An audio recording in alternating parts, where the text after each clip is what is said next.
Today, we're going to take a look at Microsoft. It's a long-time company favorite. It's been doing quite well with the AI stuff. Unfortunately, recently, Microsoft, at least today, is struggling quite a bit. I mean, we had earnings just not too long ago. The earnings is always a guessing game, as I like to say. So you have to be a little bit more careful. And we did have a nice pop with earnings. However, now the stock is moving down. Now, I want to show you some of the stocks happening right now. We've got Microsoft down $10, and the other day it was up. We've got Apple also down in a big way, Amazon down, Google down. IBM's the one that's kind of up, but who knows? Maybe tomorrow it'll be down, just like Microsoft. So if we pull up the charts, and I just want to show you what happened here, let's pull in like a 30-minute. So the other day, just yesterday, okay, this stock was up quite heavily. Like when you look at it, boom, this thing just skyrocketed from here to here, and it looked like it was going to the moon. However, now we kind of open day started to pull back.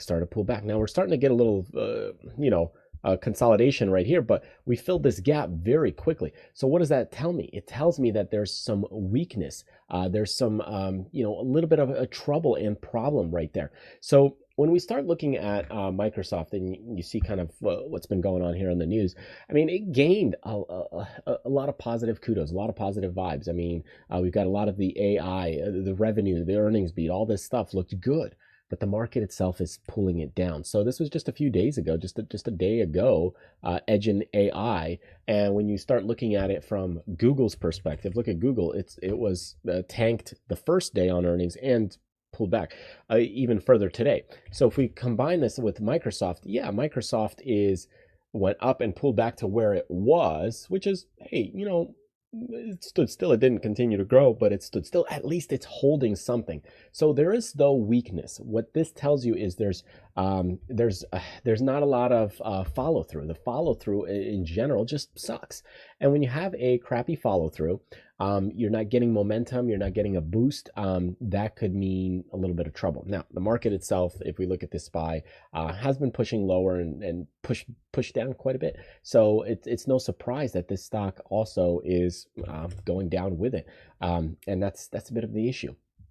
So when we start evaluating this company and we start looking at the charts on the weekly, so far it held pretty well, right? We got a good uptrend, we got a little pullback, but here's a little bit of the problem. When I start looking at the weekly charts, 350 is kind of in the upper region. When people are starting to look at something like this, you're starting to say, that's a pretty strong place to break. And if it does break the 350, and now you're getting into 400, you're getting into NVIDIA territory, you're getting into some of those higher prices. So that could be a little bit of a struggle to break is what I'm saying. And that's where that resistance is coming into play a little bit.